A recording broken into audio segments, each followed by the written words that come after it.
Hujan malam itu bukan sekedar air dari langit. Ia turun seperti peringatan, seperti ratapan langit yang tahu ada sesuatu yang akan terjadi. Di bawah lampu jalan yang redup, Dika terdiam. Jaket ojek online-nya yang basah kuyup menempel di tubuh seperti kulit yang dingin dan berat. Nafasnya mengembun, matanya sayu. Ia menunggu pesanan. Tapi yang datang bukan sekedar pekerjaan. Dengan tiba-tiba ponselnya bergetar, layarnya menyala, ada notifikasi muncul. Pesanan baru. Jalan teratai hitam nomor 13. Bayarannya yang 5 kali lipat terlalu besar untuk ditolak. Terlalu menggiurkan untuk dicurigai. Tapi entah kenapa, dada Dika terasa sesak sejak saat itu.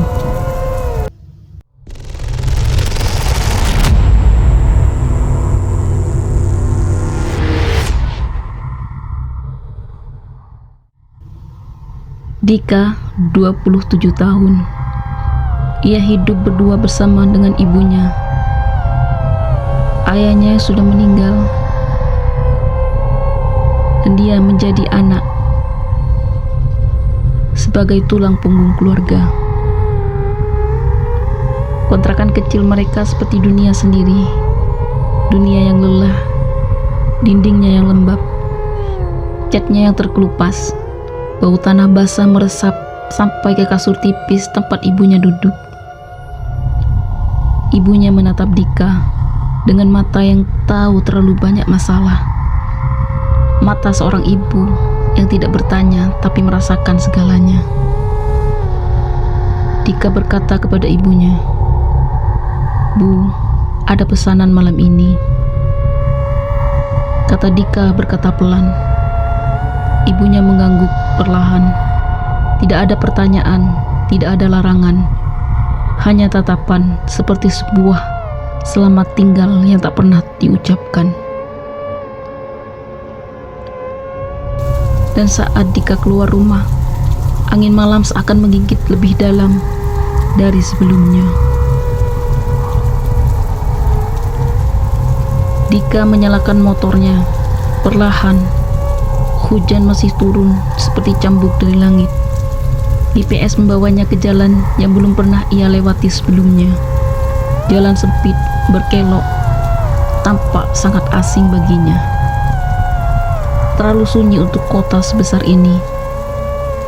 Setiap tikungan terasa seperti belokan menuju dimensi lain. Dan ketika lampu-lampu jalan mulai padam satu persatu, ia baru sadar ia sedang menyeberang ke tempat yang tak semua orang bisa kembali darinya. Di ujung jalan itu, berdirilah rumah tua. Dindingnya yang sudah mengelupas. Jendela-jendelanya menganga seperti mata yang tak pernah berkedip. Pintu kayu yang terbuka sedikit. Dan di ambang pintu berdiri seorang wanita.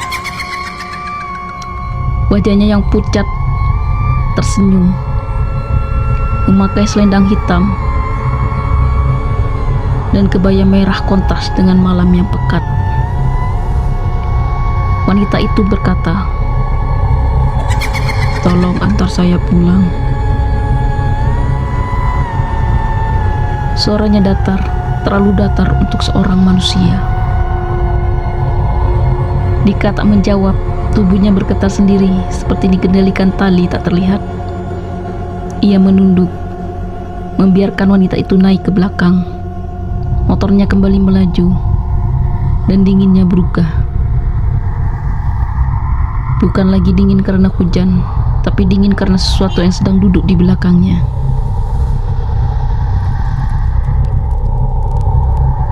Mereka melewati jalan yang tak dikenal.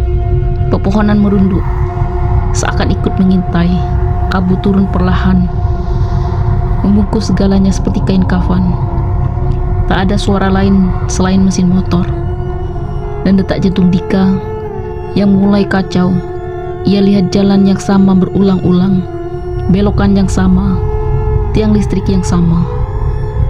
Dunia seperti terjebak dalam satu frame, seperti ada yang sedang mengatur dan memutar ulang waktu. Dika melirik ke spion. Tapalah wajah wanita yang sangat pucat dan rambutnya ngacak-kacakan. Tangannya gemetar, ia tak berani menoleh. Tapi dari ekor matanya ia bisa melihat bayangan. Bukan satu, tapi banyak. Wajah-wajah pucat mengintip dari balik pepohonan, menunggu, mengamati, seperti tahu kemana Dika akan pergi. Berhenti di sini. Suara itu berbisik, tapi kini lebih berat, lebih tua, lebih dalam dari sebelumnya. Dika melihat ke sekeliling. Mereka berada di tengah pemakaman tua terkunci oleh pagar karat dan ilalang tinggi. Wanita itu turun, tapi tak berjalan.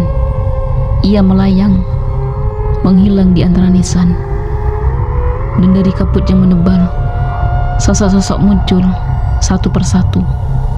Semua memakai jaket ojek online. Wajah pucat, mulut membeku, mata kosong, dan mereka semua menatap Dika. Pagi harinya warga menemukan motor terparkir di pinggir jalan. Masih menyala, helm tergantung, ponsel menyala di dashboard. Dika tidak ada jejak kaki, tidak ada suara. Seolah ia ditelan bumi, atau lebih tepatnya ditelan sesuatu yang tak berasal dari sini. Berapa hari berlalu, seorang driver ojek online lain menerima pesanan dari akun Dika, teratai hitam nomor 13. Akun itu seharusnya sudah dinonaktifkan, tapi malam itu GPS-nya menyala dan arahnya menuju tempat yang sama.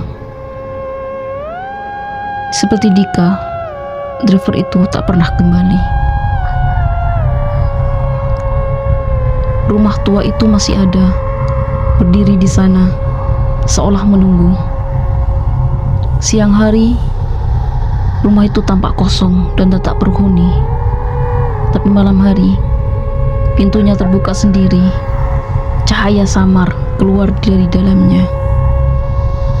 Bukan cahaya lampu, tapi sesuatu yang lebih dingin, seperti cahaya dari dunia lain.